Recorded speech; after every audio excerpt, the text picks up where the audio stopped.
No matter how smart you are, you don't know everything. Do you always begin conversations this way? The Princess Bride is probably one of the most quotable movies ever made.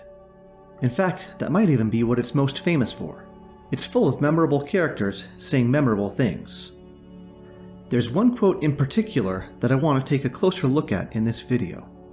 It's not very often that we meet a character who tells us more about themselves with a single word than we do right here. Inconceivable! The question I want to examine is, what is this character saying about himself? And what can that, in turn, tell us about our own selves? What is going on inside Vizzini's head? And how can we avoid making the same mistake that he's making? What does it actually mean for something to be inconceivable? I don't think it means what you think it means. If we take its most literal meaning, to call something inconceivable is to say that it cannot be conceived. So what does it mean to conceive of something?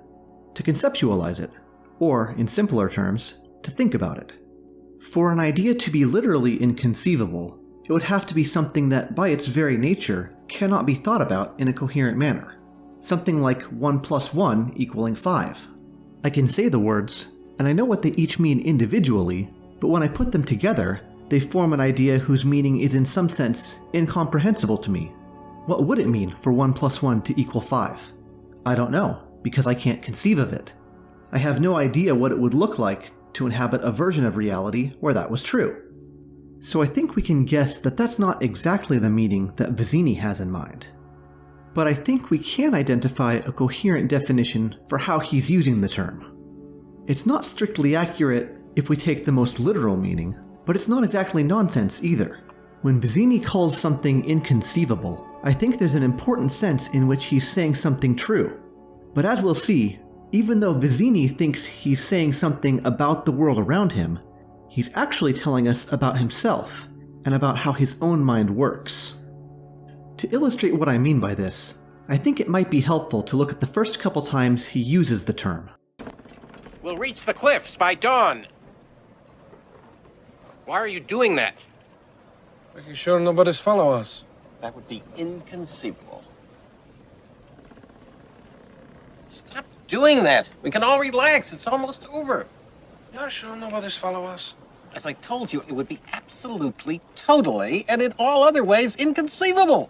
Out of curiosity, why do you ask? No reason. Suddenly, I just happened to look behind us and something is there. What?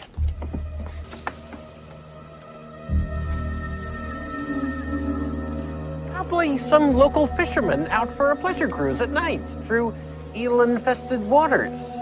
So what did we just see here? Inigo asks if anyone is following them, and Vizzini immediately shuts him down. In fact, he's pretty obviously annoyed that Inigo is even bothering to check behind them at all. That's how confident he is. Inigo then says that there's another boat in the water behind them, and to Vizzini's credit, he does go and look for himself. But as soon as he sees that Inigo is telling the truth, his first instinct is to come up with some alternative explanation for what he's seeing. It's not a very good explanation. In fact, even Vizzini himself doesn't really seem convinced by it, but he doesn't bother to question it either. It seems like the point was just to have something to say about the situation so he can feel like the issue's been resolved. It's pretty clear from the context that this isn't actually a rational move Vizzini is making. It's an emotional move disguised as a rational one. It's not a very good disguise, his companions aren't fooled, and the audience isn't either, but it's good enough for Vizzini, and that's all that matters. He's the only one he really needed to convince anyway. After all, he's the smart one, so why should it matter what anyone else thinks? But it's that emotional move that's at the heart of what's going on here.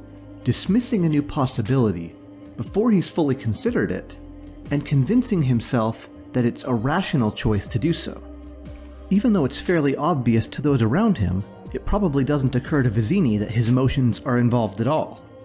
What Vizzini thinks he's saying is that it's impossible for someone to be following them. It can't happen. But we can see that what he's really saying is that he is unable to comprehend that reality. He can't conceive of it. Not as in, he can't make sense of the idea, but that he cannot take seriously the possibility that it might actually be true. He is unable or unwilling to engage with it as a legitimate possibility. So unwilling that as far as he's concerned, it might as well be literal nonsense, like 1 + 1 = 5. If we look at it from Vizzini's perspective, we see that the reason that he's so confident no one can be following him is because that would directly conflict with his existing belief that success is basically guaranteed due to his brilliant planning. Both of those things can't be true at the same time, so one of them's gotta go. He has a strong attachment to the idea that his plan is a good one, so that's what he's sticking with. Now, if that reasoning seems backwards to you, if it sounds a bit silly, well, congratulations, you're right. But once again, I think there's a perverse kind of logic to what's going on here, and I think it's worth taking the time to understand, because it's actually a really common mental trap that we fall into, and we don't often see it displayed as clearly as we do right here with Vizzini. So why is Vizzini so reluctant to give up this belief in his own future success, even in the face of new evidence that directly challenges it? Well, I think it's because this belief in particular, or rather this collection of beliefs, is so closely connected with Vizzini's conception of who he is as a person. This whole venture isn't just something that he's doing, this is who he is, the schemer, the idea guy, the genius. He has a deep emotional investment in seeing himself as the kind of person who has already outsmarted everyone else and therefore cannot be followed. So if someone were indeed following him, it wouldn't just be his plan that's at stake, it would be his very identity. So when he's presented with new evidence that threatens to contradict his confidence of success, and by extension, his sense of who he is as a person, he has to find a way to neutralize that threat. And he does so by taking in this new evidence and looking for somewhere else to put it. What's that, Inigo? There's another boat out here behind us, in the middle of the ocean at night? Well, not to worry. I've got some other, completely unrelated explanation for why that's happening. It doesn't matter that it's not a very good explanation, because Vizzini doesn't really care about that at all. He's not looking to form any new beliefs, he's just looking to protect the ones he already has. It's an act of self-preservation, preservation of an idea that is central to his sense of self. Now, of course, Vizzini is wrong about this. He is being followed, and a couple of fight scenes and several inconceivables later, when the mysterious follower finally catches up to him, one of the first things he does is reiterate that very same idea of what defines him as a person in his own mind. You're no match for my brains. You're that smart. Let me put it this way. Have you ever heard of Plato, Aristotle, Socrates? Yes? Morons. It's kind of ironic how informative that response actually is. He's trying to position himself here as a genius of historical proportions. But the three people he names as morons, Plato, Aristotle, and Socrates, aren't just generic dead smart people. They're generally remembered as the founders of Western philosophy, a tradition centered around the practice of asking questions, challenging assumptions, and especially the idea that no belief is so sacred that it is above questioning. Socrates in particular is most famously remembered for his belief that true wisdom is knowing how little you actually know. Contrast that idea with the character of Vizzini. What's interesting about this character is that he sees the world in a very rigid black and white way. Not morally, but factually. The world is cleanly divided, not between right and wrong, or good and evil. He doesn't seem to care at all about those, but between the things he's certain he knows and the things he's certain cannot be true. That's not something that I think we see quite as often in fiction. And when we do, it usually occurs in the form of a character who's presented as being stupid or massively deceived. Vizzini isn't stupid, and for the most part, he doesn't come across as massively ignorant either. At the very least, his ignorance is more selective. In his relatively short amount of screen time, we see him in possession of a lot of useful knowledge, and we see him apply that knowledge to his own advantage. His plans are generally good ones, and would have worked against pretty much anyone except an opponent who, like Wesley, was exceptionally skilled in an exceptional number of areas. The problem is that when the unlikely thing occurs, and this kind of an opponent does appear, Vizzini is totally incapable of processing what he's seeing. No matter how many times this stranger does something inconceivable, Vizzini is unable to comprehend even the possibility that it might happen again. Each time he's faced with evidence that he was wrong in his assessment, he finds a way to wall off that evidence and make it into an isolated occurrence, a fluke, rather than consider the possibility that he might be wrong about other things as well, and that he might need to reconsider his approach to the situation on a more general level. He has no flexibility and no curiosity, and that, ultimately, is what kills him.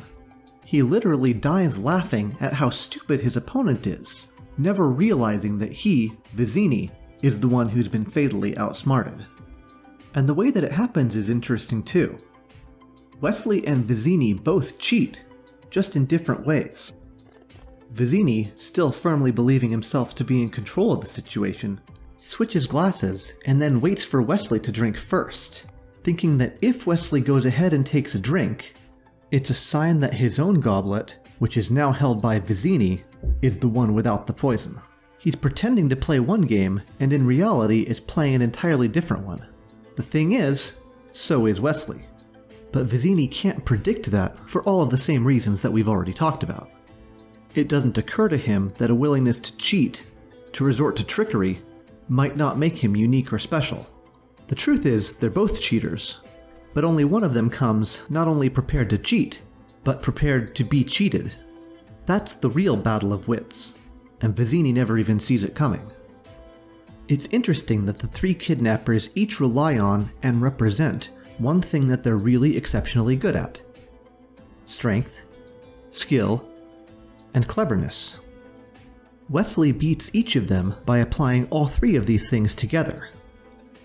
What's sadly ironic is that Vizzini recognizes that Wesley must have had both strength and training in order to successfully beat Inigo and Fezzik, yet he still boldly insists, on no evidence at all except his own massive ego, that Wesley is no match for his brains.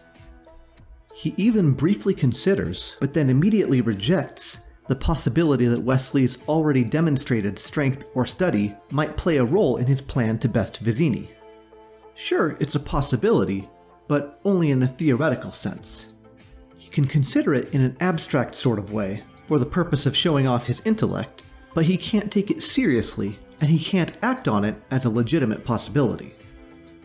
And all that seems to fit pretty well with what we've seen so far about his usage of the word inconceivable. He can conceptualize it as an idea, he just can't conceptualize any likelihood of it actually happening, because it's not part of his plan. And that, at the bottom of it, is what he's most dangerously certain of. His plan will work, because it's his plan, and he's a genius. And because that belief is so black and white, and so central to his identity, anything that might interfere with that plan is, for all practical purposes, inconceivable. So, what's the lesson here as far as the rest of us are concerned? How do we avoid falling victim to the same pattern of faulty reasoning? Well, let's take a step back and look at the big picture. Vizzini has two fatal flaws, and they're flaws that any of us could easily be susceptible to as well. The first is a lack of what is sometimes called intellectual humility. He lacks curiosity, self-awareness, and openness to new information.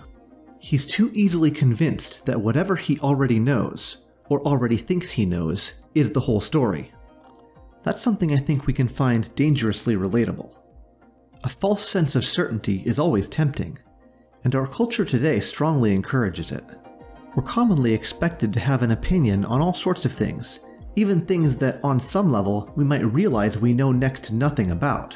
And there's often an expectation, especially online, that you should defend those opinions against any challenges rather than try to learn from what the other person is saying. Admitting that you don't know the whole story is too often seen as a sign of weakness rather than a sign of strength. So it can be really hard to avoid falling into this trap. And I think most of us, if we're being honest, do succumb from time to time. That's not a good thing, but it could be worse. See, Vizzini's other fatal flaw is connecting his beliefs so tightly with his sense of his own identity.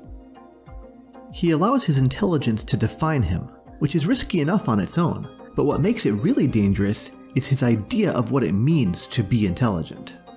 See, it wouldn't be so bad if his focus was on being the kind of person who can take in new information and process it quickly, who can adapt and learn and apply what he discovers. But that doesn't seem to be what he has in mind.